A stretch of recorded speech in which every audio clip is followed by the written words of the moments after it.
DNC is one of the co-chairs of the Downtown Eastside LAPP process, and our members participated in writing the terms of reference and going to almost 300 meetings over the past 2 years. The DNC is the only residents association that represents the whole of the Downtown Eastside, including all of its sub-districts, Gastown, Chinatown, Victory Square, Strathcona, Oppenheimer, Northern Park, and the industrial areas. The DNC has more than 1,200 members from all over the neighborhood, and right now 100% of our board is on welfare or disability. We're charged by our Constitution to defend the people of the Downtown Eastside against the harms of gentrification and to protect and honor the most marginalized and most vulnerable who live in our neighborhood. And there are many. The Downtown Eastside is infamous for containing the poorest postal code in Canada. It's for having the highest rates of HIV, Hep C, lowest life expectancy, highest rates of child poverty, and lowest per capita income of any large urban area in Canada. But one asset the Downtown Eastside has is an extremely stable population. According to the last census, people reside longer in the Downtown Eastside than in any other neighborhood in Vancouver. This is why, despite low levels of home ownership, especially in the Oppenheimer district, the entire population, as you can see outside, is actively interested in the future of their neighborhood. This is why continued engagement by the City of Vancouver is necessary as this process goes forward. As we formulate a much-needed economic development plan, which is inclusive to the low-income community. And this is why we trust that this process is not the end of a grand experiment in community engagement with the low-income population, but actually just the beginning. Political divisions do exist in the Downtown Eastside. There are real divisions of class and ideology, but also ones just of focus, tactics, and rhetoric among groups that would normally mostly agree. Let me say here that there is absolutely no division when it comes to the need for social housing in our neighborhood. There is a housing crisis in the Downtown Eastside and in all of Vancouver. And all levels of government need to do more to build the social housing that the city desperately needs. But we don't agree that we have to surrender to unsightly high-rises or necessarily beg developers in order to get it. This winter has seen a record number of people sleeping in homeless shelters, with 9,000 guest nights. And I speak to the Vision team because you campaigned on a promise to end homelessness. But in the last decade, the homeless shelter system that has been built has failed to end homelessness and has misspent more than $30 million per year that could have been spent on social housing. Homeless shelters are incredibly expensive, costing more than $75 per bed per day, when social housing costs around $10 to $15 per bed per day, or per bed to give someone their own apartment. If BC Housing merely capped the amount that they give to homeless shelters at $50 per bed per day, which is plenty, BC Housing would save over $10 million per year, money that would be better spent on social housing. But this is just one of the budgets that has ballooned over the last decade due to our collective failure to solve the homeless crisis and to build the social housing that the city needs. The City of Vancouver spends over $200 million per year on policing. How much of that budget is spent on the Downtown Eastside? And how much is spent because people have nowhere to go at night and no warm or safe place to sleep? The provincial health budget right now is approaching $16 billion per year. Vancouver Coastal Health spends almost $3 billion per year. In the Downtown Eastside, we see on average over 100 ambulance calls per day. That's $24 million in ambulance calls alone. Many of these ambulance calls and visits could be prevented by just giving people stable housing. The truth is that the homeless crisis and lack of affordable housing in the City of Vancouver is simply too expensive a problem to ignore. The taxpayers are the ones that should revolt and demand that the city, the province, and the federal government stop wasting money by not building social housing. No one would be dumb enough to save money on their car by not changing the oil, because eventually the engine would blow up and seize, costing them more money in the long run. But this is what's happening every day in the Downtown Eastside in the city. Money is being wasted because it's not being spent wisely.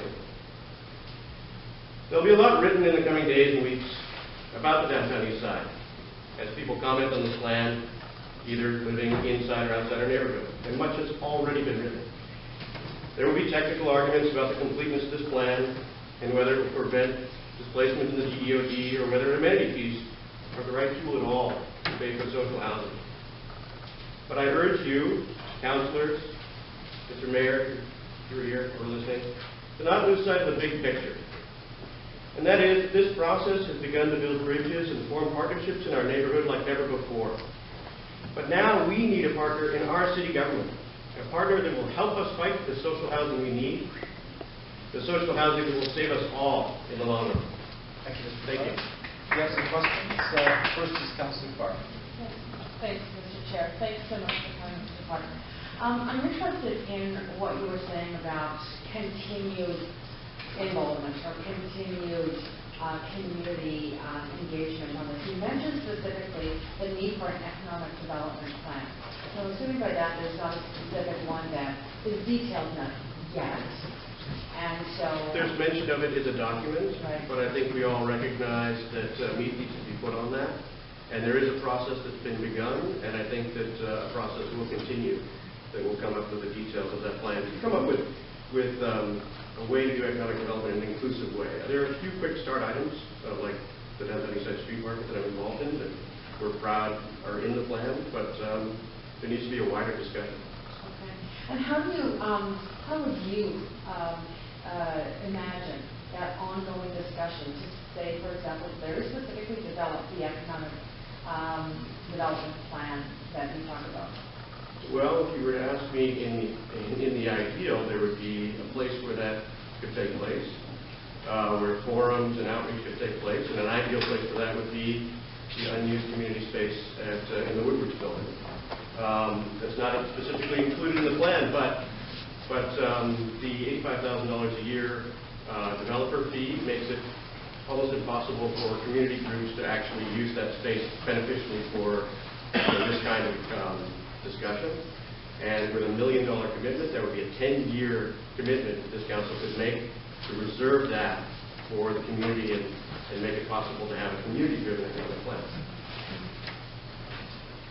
Okay. And do you see from your involvement in the plan, any other pieces of the plan, like the economic development plan, that could also benefit from having that sort of ongoing community discussion, local people involved in a grassroots way in the development of the plan? Well, certainly another great example is the Salish Sea civilization. That's also the quick start items, and there is a continued engagement with that, with the meeting of the Aboriginal Subcommittee to work out details of that, the Salish Sea project, as well as a possible Aboriginal Healing Center, either in the downtown Eastside or elsewhere.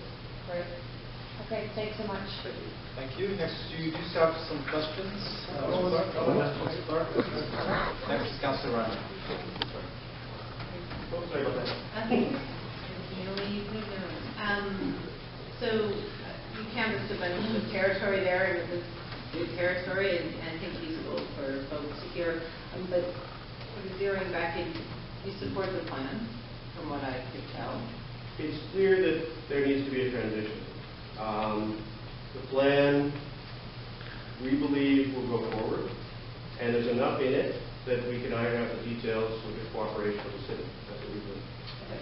And nothing in terms of next steps, economic plan. You heard a lot of our questions. There are things we're sort of anxious to see as next steps as well. I think you got the sense of that.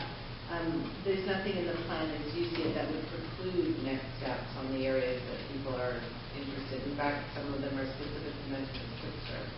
I don't.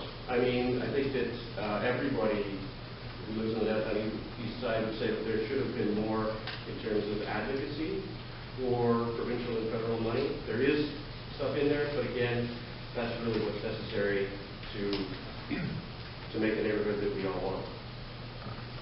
Hence my request for this helpful sheet of all of the things in the plan that relate to senior governments, which I understand will be posted on the website soon. Not that that's an advocacy strategy, but it at least helps pull out some of the roles and responsibilities.